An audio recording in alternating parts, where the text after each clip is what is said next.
오늘 같이 은혜 받을 말씀은 디모데전서 6장 11절에서 16절 말씀입니다.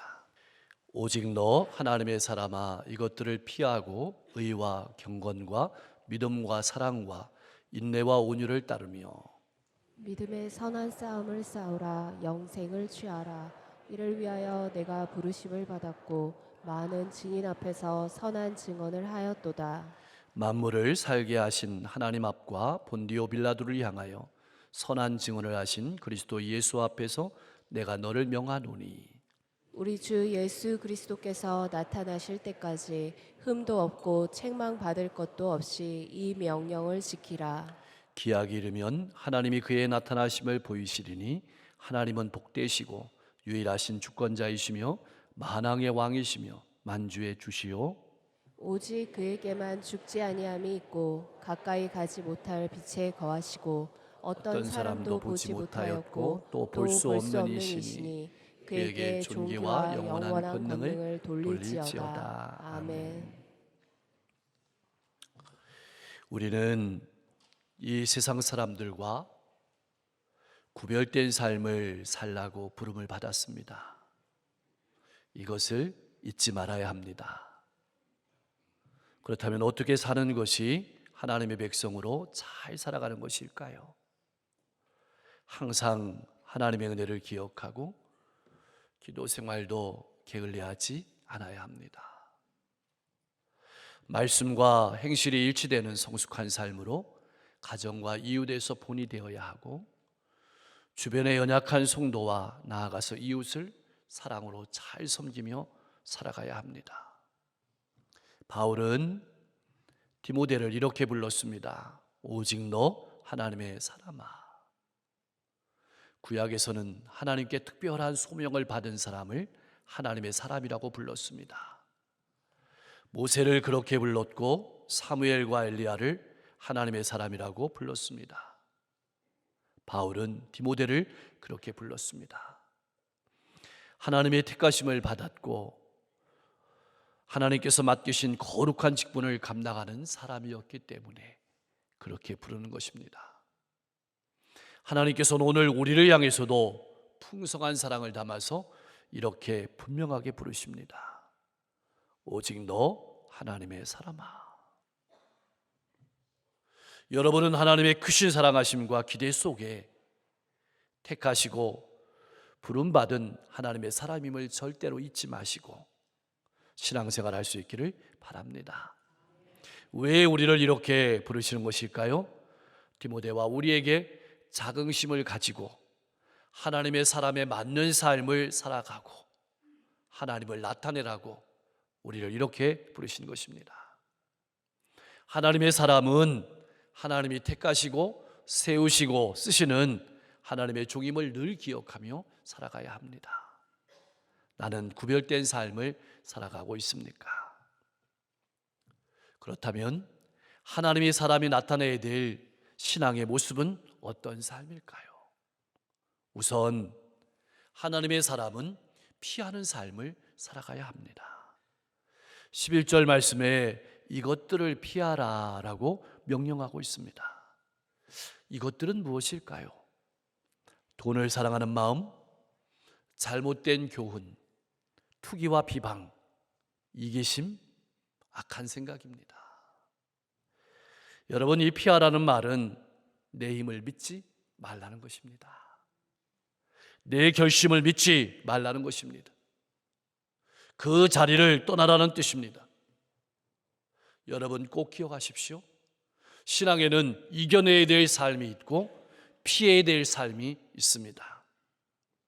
우리가 잘 아는 요셉은 날마다 주인 아내의 유혹을 받았습니다.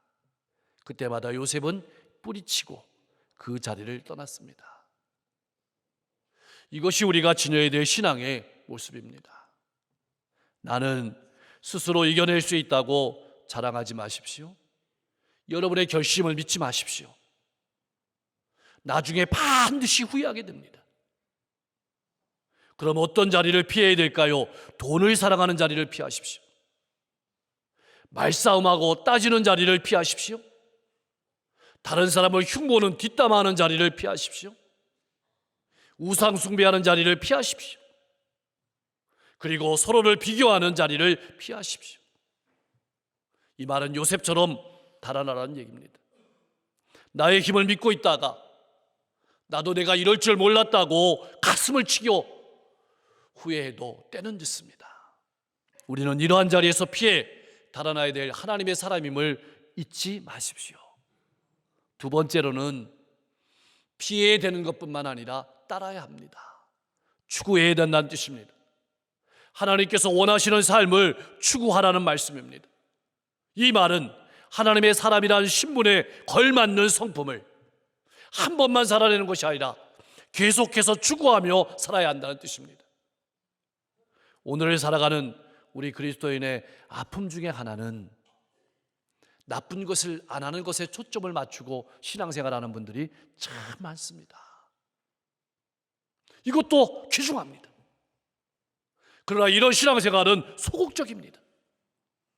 소위 욕을 안 먹는 것에 초점을 맞추고 살아가는 겁니다.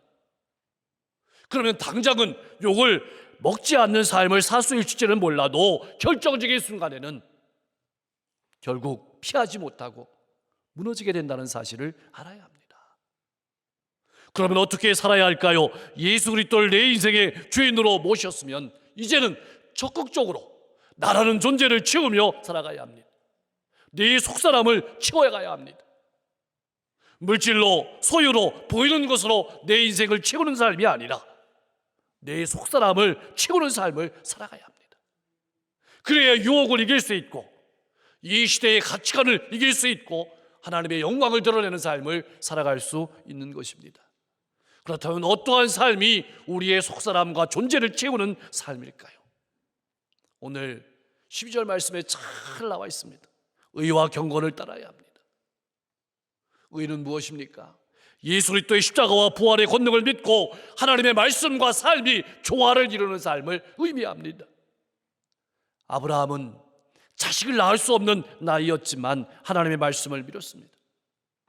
하나님의 말씀을 들을 때와 하나님의 말씀을 따라 살 때 삶이 하나가 되었습니다. 이것이 의로운 삶입니다. 이런 의로운 삶은 그 삶을 경건하게 만듭니다. 그리고 하나님 앞에서 다른 사람을 기쁘게 하고 다른 사람의 마음을 감동시키는 삶으로 나아가게 됩니다. 그래서 교회 공동체가 건강해지는 겁니다. 사랑하는 성도 여러분, 나는 어떤 삶을 살아가고 있습니까? 의로운 삶으로 하나님을 높이고 다른 사람의 마음을 감동하는 삶을 살아가고 있습니까? 다음으로 우리의 내면을 속사람을 채워야 될 삶은 믿음과 사랑입니다. 믿음은 하나님을 믿는 것이죠. 하나님의 말씀을 믿는 것입니다.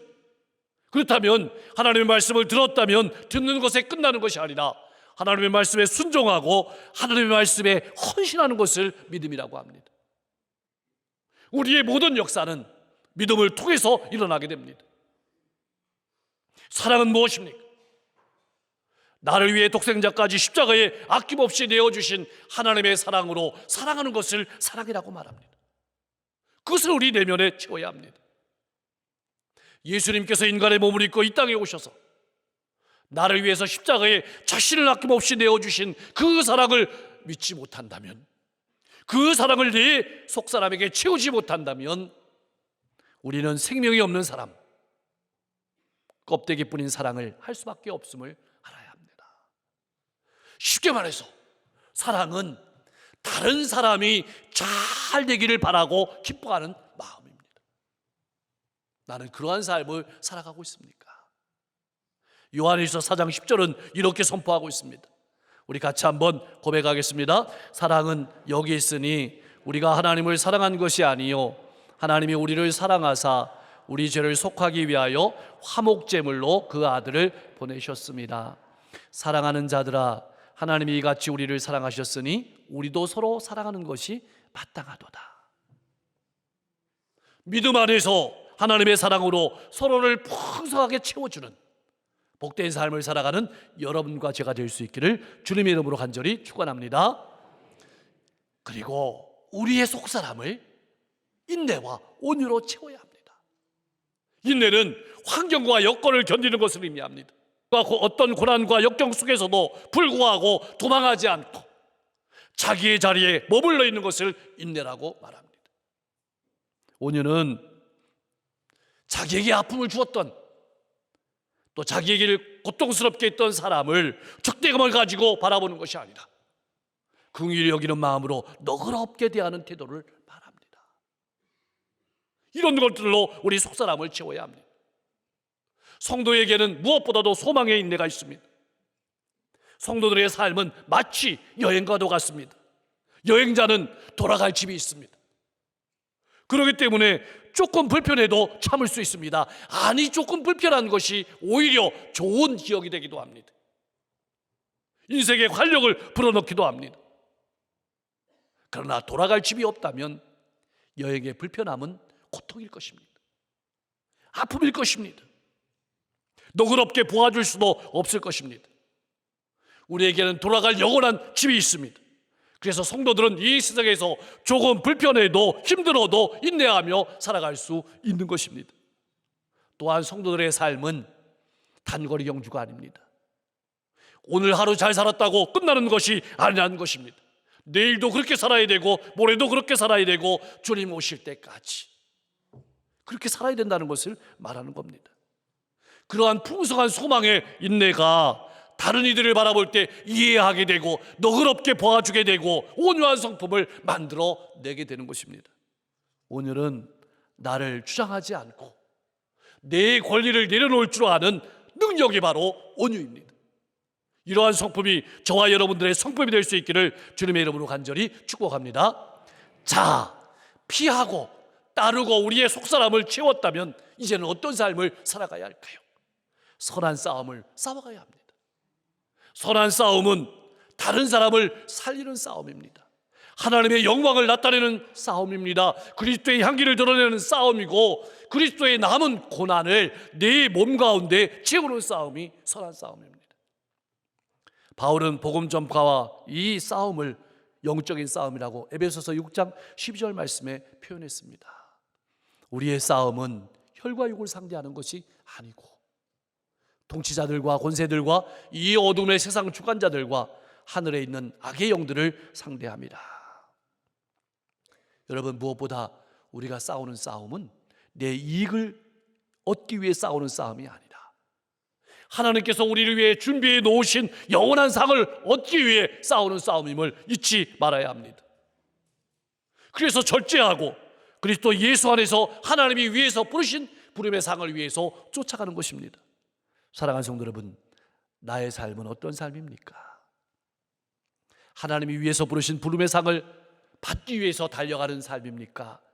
아니면 다른 사람의 경주를 바라보면서 판단하고 또 비교하는 관중의 삶은 아닙니까? 선한 싸움은 하나님의 말씀에 기록된 믿음의 법칙을 지키며 살아가는 것입니다. 그러기 위해서 우리가 늘 바라보고 본을 삼아야 될 분이 바로 예수 그리스도이십니다. 바울 사도는 히브리서 12장 2절 말씀에서 이렇게 말했습니다. 우리 같이 한번 읽어보겠습니다. 믿음의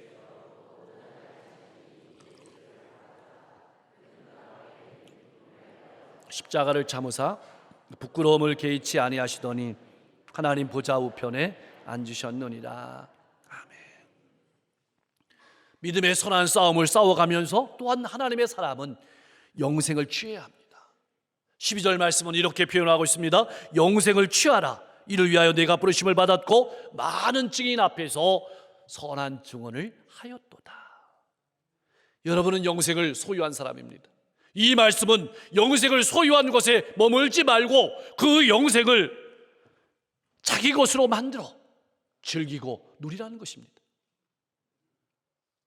여러분이 가지고 있는 것이 많다면 그것을 가지고 있는 것이로만 끝난다면 아무 기쁨이 없을 것입니다. 그것을 사용하고 즐기고 누릴 때 기쁨이 있습니다. 어떤 사람들은 기독교를 영원한 나라만 바라보는 종교로만 알고 있습니다. 아닙니다. 기독교는 그 영원한 삶을 예수 그리스도 나의 구주로 영접하는 순간부터 살아가는 종교입니다. 하나님의 말씀에 적극적으로 순종하며 영생을 소유한 백성답게 현재를 누리며 살아가는 종교가 기독교입니다. 주신 은혜로 의와 경건과 믿음과 사랑과 온유와 인내의 성품을 맺으며 영생을 받은 하나님의 사람으로 향기를 드러내며 살아가라는 말씀입니다. 나의 신앙은 어떻습니까? 영생을 누리며 하나님의 사랑으로 열매를 맺으며 향기를 나타내며 살아가고 있습니까? 아니면 소유한 것으로 만족하며 살아가고 있습니까? 사랑하는 성도 여러분, 그렇다면 언제까지 우리는 이러한 삶을 살아야 할까요? 13절에서 15절 말씀은 그리스도의 재림 때까지 이 명령들을 지킬 것을 강조하고 있습니다. 어떤 명령일까요? 교회를 맡아 복음을 잘 전하고 교회 안에서 목회 행정을 잘 할 수 있도록 하는 명령입니다. 중요한 것은 주님께서 언제 재림한다 할지라도 부끄럽지 않은 삶을 살아가는 것입니다. 흠이 없고 책망받지 말아야 합니다. 왜냐하면 복음을 전하고 교회를 건강하게 세우는 것이 그만큼 중요한 일이기 때문입니다. 나는 어떻습니까? 복음과 교회가 공격받지 않도록 계속해서 힘쓰고 있습니까? 세상의 가치관을 피하고 하나님의 말씀을 지켜 행하는 복된 삶을 살아가고 있습니까? 사랑하는 성도 여러분, 우리가 믿는 하나님은 어떤 분일까요? 여러분은 어떻게 믿으십니까? 우리가 믿는 하나님은 복의 근원이십니다. 복 주시는 분입니다. 그리고 영원하시고 전능하신 하나님이십니다. 세상의 군주들처럼 잠시 권력을 행사하다가 끝나는 유한한 존재가 아닙니다. 영원히 살아계셔서 만물에게 생명을 주심은 물론이고 우리를 심판하시는 분입니다. 이 사실을 우리가 잊지 말아야 합니다. 하나님께서는 그리스도 예수 안에서 하나님이 어떤 분이신지 우리에게 나타내 보이셨습니다. 그러면서 14절 15절 말씀 보면 두 번이나 때를 강조했습니다. 무슨 의미일까요? 우리가 살아가는 이 시대를 바라보면 또 어느 시대도 마찬가지입니다. 사건 속에서, 세상 속에서 하나님의 때를 받아들이기가 어려울 때가 참 많습니다. 왜 이렇게 악이 판을 치는지, 하나님께서는 정말 살아계시는지, 어디서 무엇을 하시는지, 정말 악을 심판하시기는 하시는 것인지 그렇게 느낄 때가 많습니다. 그때 우리는 본문 말씀을 기억해야 합니다. 우리 눈에는, 우리 손에는, 우리 감각에는 잘 느껴지지 않아도 하나님께서 역사를 주관하고 계심을, 하나님께서 역사를 운행하고 계심을, 세상을 주관하시는 주권자가 하나님이심을, 그리고 저와 여러분들을 비롯해서 모든 사람의 삶과 열방의 흥망성쇠를 주관하시는 분이 바로 하나님이심을 잊지 말아야 합니다. 내 생각으로 섣불리 판단하고 하나님의 시간표에 대해서 분노하지 말라는 얘기입니다. 분명한 것은 지금도 하나님께서 일하고 계신다는 사실입니다. 이것을 잊지 마십시오. 자, 말씀을 정리하면서 돌아봅니다. 어떻게 하면 하나님의 사람으로 부르심을 받아 건강한 교회를 세워갈 수 있을까요? 어떻게 하면 하나님의 사람으로 바르게 살아가며 그리스도의 향기를 드러내며 살아갈 수 있을까요? 쉽지 않습니다. 왜냐하면 세상의 물결과 이단의 위협이 파도처럼 밀려오기 때문입니다. 특별히 디모데처럼 경험이 부족하고 나이가 어리다면 더욱더 쉽지 않을 것입니다. 그러나 아무리 나이가 어리고 경험이 부족하다 할지라도 말과 행동에서 삶과 말씀의 모습이 일치된다면, 그리고 그 믿음이 사랑으로 나타난다면, 그리고 때로는 어려움과 아픔을 당해도 그 자리를 묵묵히 지키고 인내한다면, 내게 아픔을 주고 고통을 주는 다른 사람마저도 긍휼히 여겨 봐주는 온유가 성품이 된다면 교회는 더욱 바르고 건강하게 세워지게 될 것입니다. 이제는 우리 차례입니다. 어떻게 하면 하나님의 사람으로 바르고 건강하게 살아갈 수 있을까요? 피해야 될 자리를 꼭 피하십시오. 추구해야 될 것들을 꼭 추구하십시오. 의와 믿음과 사랑과 견건과 인내와 온유를 추구하십시오. 말씀만 듣기만 하지만 말고 순종하고 헌신하십시오. 내 사랑이 아니라 주님께서 보여주신 사랑으로 아내를, 남편을, 부모를, 자녀를, 이웃을 사랑하며 살아가십시오. 영원한 하나님 나라를 소망하면서 인내하는 가운데 다른 이들을 긍휼히 여기며 사랑하며 마음으로 품어주십시오. 오늘도 주님께서 일하심을 바라보고 주님께서 내게 주실 상을 바라보며 믿음의 선한 싸움을 싸우며 달려가십시오. 영생을 소유한 존재로 그치는 것이 아니라 영생을 누리는 풍성한 삶으로 살아가십시오. 아무리 역사가 어두워도, 아무리 시대가 어두워도 하나님께서 역사를 주관하고 계심을, 하나님께서 세계 만방을 주관하고 계심을 바라보면서 묵묵히 하나님의 사람으로 자리를 지키며 살아가십시오. 바울과 디모데를 통해서 놀라운 일들을 이루신 하나님께서 오늘 이 시대 여러분과 저를 통해서 놀라운 일들을 이루어 가실 줄로 믿습니다. 그러한 축복의 통로로 복된 삶을 살아가실 수 있기를 주님의 이름으로 간절히 축원합니다. 기도하겠습니다. 나는 하나님께서 사랑하시고 택하시고 부르시고 세우신 하나님의 사람임을 잊지 말고 항상 자부심을 가지고 신앙생활하게 하여 주시옵소서. 신앙의 자리 가운데는 꼭 피해야 될 자리가 있음을 기억하고 피해야 될 자리는 꼭 피하게 하시고 하나님의 사람에 맞는 성품으로 내면을 채우며 그리스도의 향기를 나타내며 살아가게 하옵소서. 의와 경건, 믿음과 사랑, 인내와 온유로 내 가슴을 채우며 다른 사람을 붙잡아주는 삶을 살아가게 하시고 나를 사랑하신 하나님의 사랑으로 가정에서, 일터에서, 이웃 가운데서 수많은 영혼들을 사랑하게 하시고 수많은 영혼들을 살리는 믿음의 선한 싸움을 싸우며 살아가게 하옵소서. 역사를 주관하시는 분은 오직 하나님 한 분이심을 기억하고 주님께서 내게 주실 상급을 바라보며 오늘 주님께서 오셔도 부끄럽지 않은 삶을 살아가게 하옵소서. 단풍의 계절입니다.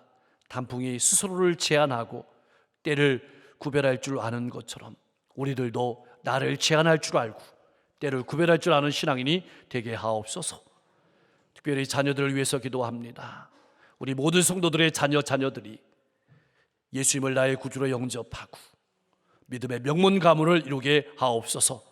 자녀들의 앞길을 열어주실 때 진학의 문도 열어주시고 취업의 문도 열어주시고 진로의 문도 열어주실 뿐만 아니라 우리 모든 성도들의 가정이 찬송과 기도의 소리 걸려 퍼지는 믿음의 명문 가문을 이루게 하시고 우리 교회의 가을 사역들이 풍성한 열매 맺을 수 있도록 인도해 주시며 우리 성도들이 11월 바라보고 기도하는 모든 기도의 제목들이 풍성한 열매 맺게 하옵소서. 이 지역과 민족, 세계 열방을 이끌어가는 위정자들이 하나님을 두려워하는 정치를 할 수 있도록 인도해 주시고 상생하고 화합하고 일치를 이루는 정치를 하게 하옵소서. 오늘도 병석에 신음하는 환우들, 아픔의 자리, 고통의 자리, 신음의 자리를 하나님 친히 신방하셔서 능력의 손으로 만져주시고 주님의 보혈을 부어주시며 깨끗하게 치유하여 주시고 입맛이 있고 잠을 잘 이루고 마음껏 기쁨과 즐거움으로 걸어가며 하나님의 영광을 나타내게 하옵소서. 오늘도 복음을 들고 걸어가시는 선지자님들의 발걸음이 외롭지 않도록 사람을 도와주시고 물질을 도와주시고 건강을 도와주시고 도구를 도와해 주셔서 가는 곳마다 하나님의 나라는 확장되게 하시고 수많은 영혼들은 힘있게 설 수 있도록 복내려 주시옵소서. 예수 그리스도의 이름으로 간절히 기도하옵나이다.